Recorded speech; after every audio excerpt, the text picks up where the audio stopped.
Évangile de Jésus-Christ selon saint Matthieu, chapitre 6, versets 7 à 15. En ce temps-là, Jésus disait à ses disciples, « Lorsque vous priez, ne rabâchez pas comme les païens. Ils s'imaginent qu'à force de paroles, ils seront exaucés. Ne les imitez donc pas, car votre Père sait de quoi vous avez besoin, avant même que vous l'ayez demandé. Vous donc, priez ainsi. Notre Père, qui es aux cieux, que ton nom soit sanctifié, que ton règne vienne, que ta volonté soit faite sur la terre comme au ciel. Donne-nous aujourd'hui notre pain de ce jour. Remets-nous nos dettes, comme nous-mêmes nous remettons leurs dettes à nos débiteurs. Et ne nous laisse pas entrer en tentation, mais délivre-nous du mal. Car si vous pardonnez aux hommes leurs fautes, votre Père céleste vous pardonnera aussi. Mais si vous ne pardonnez pas aux hommes, votre Père non plus ne pardonnera pas vos fautes. Acclamons la parole de Dieu.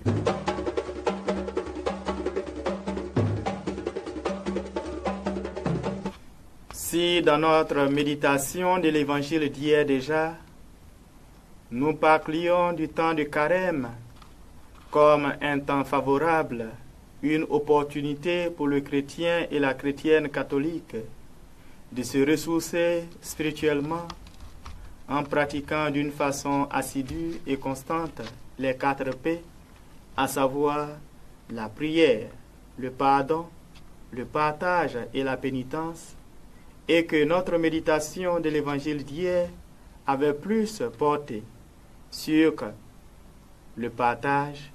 Jésus, dans l'évangile de ce jour, met plutôt l'accent sur le premier et le deuxième P, selon notre classification ici, à savoir la prière et le pardon.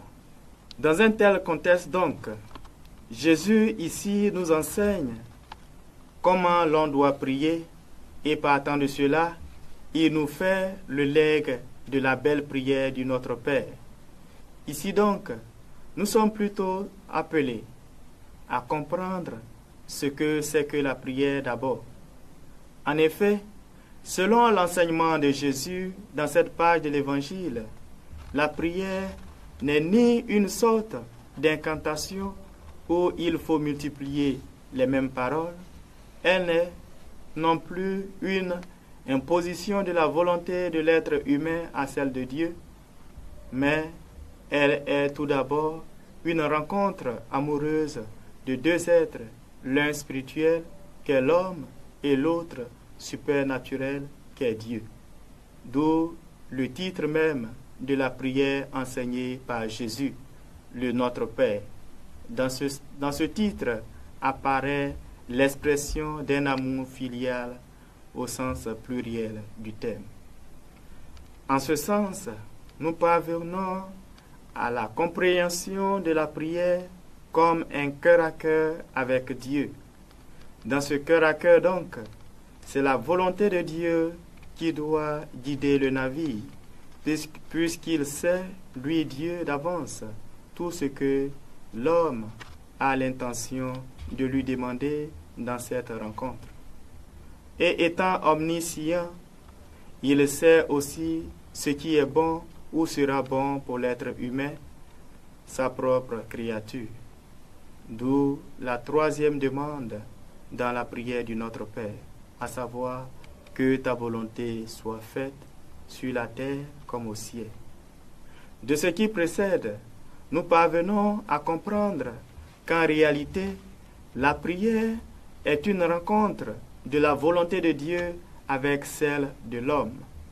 Rencontre où le bien-être de celui qui demande, c'est-à-dire l'homme, est le plus visé par celui qui donne, c'est-à-dire Dieu. La prière devient donc l'une des dimensions essentielles de toute vie, car personne dans ce monde ne peut dire qu'il n'a pas besoin de Dieu. Celui qui dit qu'il n'a pas besoin de Dieu peut se permettre de couper le souffle de vie que Dieu met en lui ou en elle et se fabriquer un souffle de vie pouvant le soutenir ou la soutenir vivant toutes ces années sur cette terre. La prière étant le canal favorisant cette rencontre amoureuse et filiale entre Dieu et la personne humaine, elle s'avère donc non seulement importante et indispensable dans nos vies en tant que des êtres humains, mais aussi et surtout en tant que chrétiens. Ce temps de carême nous est donné, frères et sœurs, pour encore une fois intensifier notre relation avec Dieu à travers la prière. Mais dans cette invitation à la prière que nous lance le Christ aujourd'hui dans cette page de l'Évangile, le pardon qui constitue le deuxième P, selon notre classification des 4 P mentionnés plus haut, semble plus préoccuper l'enseignant de la prière complète qu'est le Notre Père.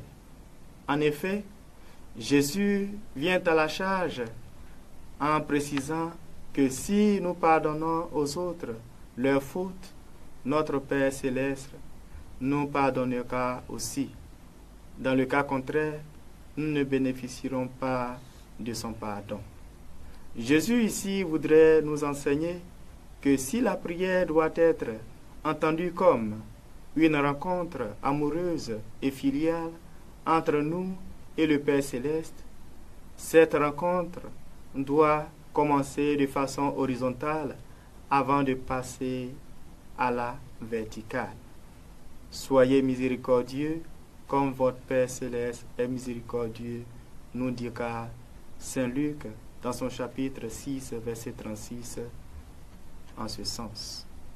Frères et sœurs, prions le Seigneur de nous accorder en ce temps de carême d'être des hommes et des femmes de prière et de pardon, afin de construire une société plus encore harmonieuse, paisible et religieuse. Amen.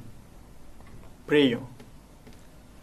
Regarde ta famille, Seigneur, et fais que notre esprit, affiné par la maîtrise de nos sens, resplendisse à tes yeux du désir de te trouver. Par Jésus-Christ, ton Fils, notre Seigneur et notre Dieu, qui vit et règne avec toi dans l'unité du Saint-Esprit, maintenant et pour les siècles des siècles. Amen.